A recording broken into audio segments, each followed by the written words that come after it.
दोस्तों इस वीडियो में बात करूंगा आईपी एड्रेसेस के बारे में। आईपी एड्रेस क्या होता है, किस टाइप का होता है और क्यों इसको यूज किया जाता है, ये सब आपको सीखना है आईपी एड्रेस के बारे में, वो भी सिंपल लैंग्वेज में। तो इस वीडियो को पूरा देखिए, यहाँ पर डिटेल में बताऊंगा आफ्टर दिस इंट्रो।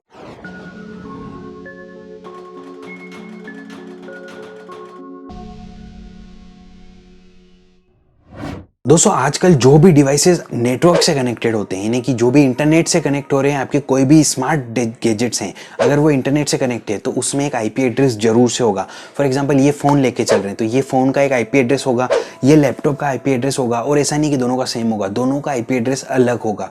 और यहाँ पर कोई भी स्मार्ट वॉच हो या फिर कोई भी ऐसा गैजेट्स हो जो नेटवर्क से कनेक्ट होता है, उसका आईपी एड्रेस होता है और वो भी डिफरेंट होता है, हर एक का आईपी एड्रेस अलग होता है। अब आप सोच रहे होंगे ये आईपी एड्रेस होता क्या है आखिर में। आईपी एड्रेस तो होता है बट सारे गैजेट्स का अलग अलग होता है। बट आईपी एड्रेस होता क्या है? आईपी एड्रेस एक नंबर का होता है, एक नंबर होता है, सेट ऑफ नंबर बोल सकते हैं उसको।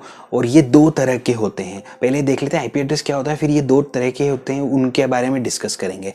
तो जो आईपी एड्रेस होता है ये एक तरह से आपका आइडेंटिटी हो गई उस डिवाइस की। जैसे कि फॉर एग्जांपल पासपोर्ट लेके हम चल रहे हैं तो पासपोर्ट पे जो आपका नंबर है, पासपोर्ट सभी जगह चलता है, पूरे वर्ल्ड में चलता है। तो पासपोर्ट का अगर आपका नंबर है तो पासपोर्ट नंबर सिर्फ अकेले आप ही के पास है और वो आप ही को यहाँ पर डिफाइन करता है। यानी कि अगर आपका पासपोर्ट नंबर किसी को पता चल गया तो डायरेक्टली वो आपके पास पहुंच सकता है, क्योंकि वो यूनिक होता है, वो सिर्फ आपका होता है। तो इसी तरह से इलेक्ट्रॉनिक गैजेट जो होते हैं, जो नेटवर्क से कनेक्टेड होते हैं, उनका एक आईपी एड्रेस होता है और उस आईपी एड्रेस के थ्रू कहीं से भी वर्ल्ड में कुछ भी उस डिवाइस तक पहुंच सकता है इंटरनेट के थ्रू।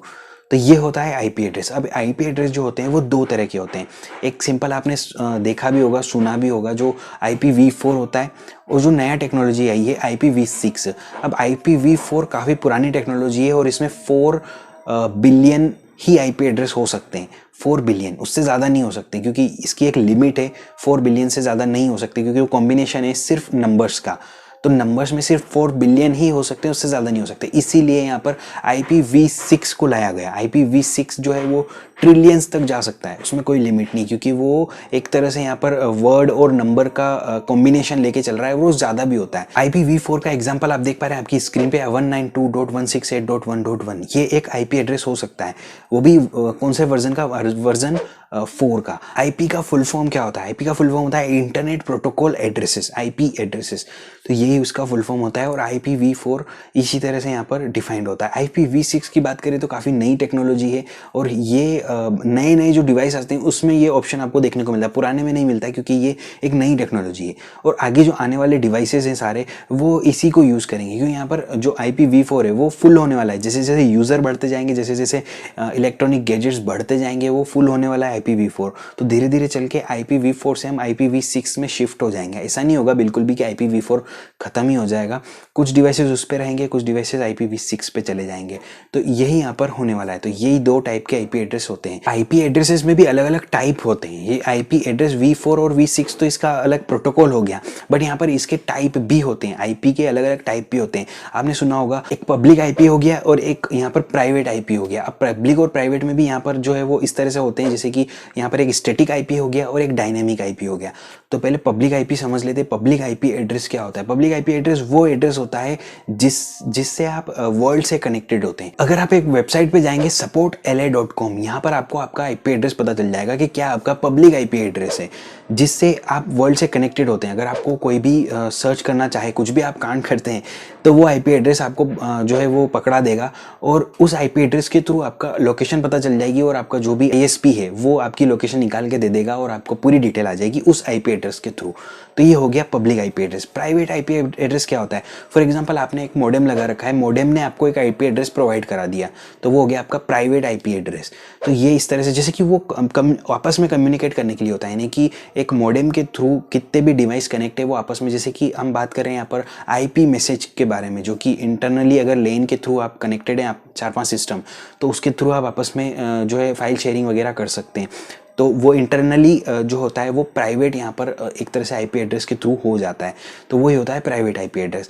अब यहाँ पर दो और जो आईपी एड्रेसेस हैं, एक स्टैटिक और एक dynamic IP address. Static IP address क्या होता है, जैसे कि उसको हम चेंज नहीं कर सकते मैन्युअली। जैसे कि आपने कोई आपके घर में वाईफाई लगवाया, उसमें सेट कर दिया आईपी एड्रेस और सबको असाइन कर दिया, तो वो सेट ही रहेगा, यानी कि वो चेंज नहीं होगा, वो टाइम टू टाइम चेंज नहीं होगा, वो मैन्युअली ही आपको चेंज करना पड़ेगा अगर आप चेंज करना चाहें तो। या फिर आप वो राउटर अगर जब रीसेट करेंगे तब वो आपको आईपी एड्रेस चेंज होगा, अदरवाइज वो चेंज नहीं होगा। तो यहाँ पर मैं बात कर रहा हूँ जो आईएसपी से जो कनेक्ट होता है आपका आईपी एड्रेस उसकी। तो ये हो गया स्टैटिक आईपी एड्रेस। अब डायनामिक आईपी एड्रेस की बात करें तो ये time to time automatically change होता रहता है। तो यहाँ पर मेन प्रॉब्लम आती है जब भी आपको इंटरनेट की प्रॉब्लम आती है तब। अगर आपने डायनामिक आईपी एड्रेस सेट किया होता है तो यहाँ पर क्या होता है, जब भी आप उस वाईफाई राउटर से कनेक्ट होते हैं और उसका डायनामिक सेट है और आप उससे वापस से कनेक्ट होंगे तो उसका जो आईपी एड्रेस है ऑलरेडी वो चेंज हो चुका होगा, क्योंकि वो डायनामिक सेट है और वहाँ पर ऑटोमेटिकली वो आईपी एड्रेस चेंज हो रहा है। तो उस वजह से आईपी कॉन्फ्लिक्ट हो सकता है वहाँ पर, और उस वजह से आपका जो कई बार आपने देखा होगा वाईफाई कनेक्ट होता है आपके फ़ोन में तो उससे नेट नहीं चलता है, बट अगर आप 4G चलाते हैं तो वो चल जाता है। तो उसका मेन कारण यही होता है कि वो डायनामिक सिलेक्टेड DHCP बोलते हैं, जो उसको DHCP ही कंट्रोल करता है आपकी आईपी एड्रेस को। तो वहाँ पर ये प्रॉब्लम भी आती है कई बार, बट ये सॉल्व हो जाती है अगर आप उसको आप स्टैटिक रख लें तो। अच्छा कौन सा होता है? अच्छा वही होता है जो कि स्टैटिक होता है। स्टैटिक आईपी एड्रेस एकदम बेस्ट होता है, अगर आप वो सेट करके रखेंगे तो एकदम बेस्ट होगा। डायनामिक भी कई जगह काम आता है, उसके बारे में हम कभी और वीडियोज़ में बात करेंगे, वो थोड़ा सा अलग लेवल की बात हो गई। बट हाँ, ये समझ के चलिए आप, ये 4 टाइप होते हैं आईपी एड्रेसेस के। यही पूरी डिटेल थी आईपी एड्रेस के बारे में। अगर आपका फिर भी कोई क्वेश्चन है, कोई डाउट है तो कमेंट सेक्शन खुला है आपके लिए, कमेंट सेक्शन में उससे पूछ सकते हैं, मैं जरूर से उसका रिप्लाई करूंगा, आपकी हेल्प करने की पूरी कोशिश करूंगा। अगर आपने वीडियो को लाइक नहीं किया है, वीडियो को लाइक कर दीजिए, चैनल को सब्सक्राइब कर लीजिए बेल आइकन के साथ, ताकि आगे आने वाले वीडियोस आपको मिलते रहें। That's all for this time, thanks for watching.